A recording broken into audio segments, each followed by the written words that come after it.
ಪಂಚರಾಜ್ಯಗಳ ಚುನಾವಣೆಯಲ್ಲಿ ಭಾರತೀಯ ಜನತಾ ಪಾರ್ಟಿಯನ್ನು ಇಡೀ ದೇಶ ಅಪ್ಪಿಕೊಂಡಿದೆ.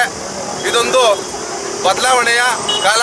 ಯಾಕೆಂದರೆ ಇಡೀ ದೇಶದಲ್ಲಿ ಎಲ್ಲೆಲ್ಲಿ ಹಿಂದೂಗಳನ್ನು ಕಗ್ಗೊಲೆ ಆಗ್ತಾ ಇತ್ತು ಅಂಥ ಕಡೆಯೆಲ್ಲ ಕೂಡ ಭಾರತೀಯ ಜನತಾ ಪಾರ್ಟಿಯನ್ನು ಕೈ ಹಿಡಿದು ಈ ದಿವಸ ಭಾರತೀಯ ಜನತಾ ಪಾರ್ಟಿ ಒಂದೇ ಈ ದೇಶವನ್ನು ರಕ್ಷಿಸೋದು ಅಂತ ಹೇಳ್ಬಿಟ್ಟು ಜನರು ಆದೇಶ ಮಾಡಿರ್ತಾರೆ.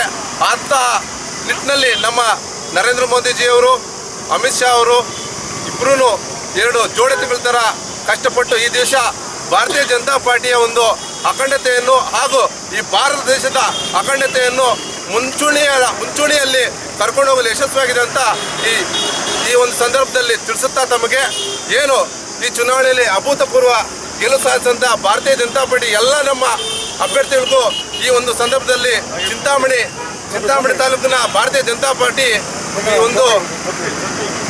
ಜನತಾ ಪಾರ್ಟಿ ಇವತ್ತು ಅವರಿಗೆ ಒಂದು ಶ್ಲಾಘನೀಯವಾದ ಒಂದು ಅಭಿನಂದನೆಗಳನ್ನು ತಿಳಿಸ್ತಾ ಇದೆ ಬಂಧುಗಳೇ.